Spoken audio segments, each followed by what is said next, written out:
Kagutom, pressure gikan sa komunidad ang nakaaghat sa 7 ka mga kanhing miyembro sa komunistang New People's Army nga mosurrender sa puwersa sa gobyerno sa duha ka managlahing okasyon sa Davao de Oro ug Davao del Norte niadtong Abril 4 ug 5 ning tuiga.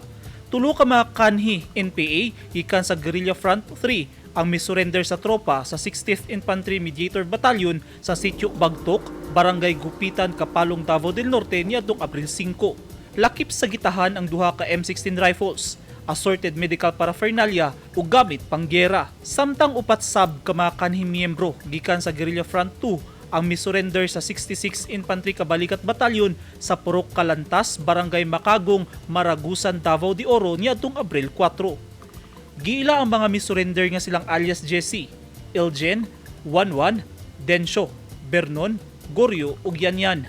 Gidaig ni Major General Nolasco Minpin ang commander sa 10th ID ang mga sundalo nga apil sa nakakumbinsi sa pagsurrender sa mga rebelde sanglit gipaningkamutan sa gobyerno nga tapuson ang insurhensiya sa Southern Mindanao sa termino ni Presidente Rodrigo Duterte. Eugene Hinutan, News 9 Philippines, Davao Region.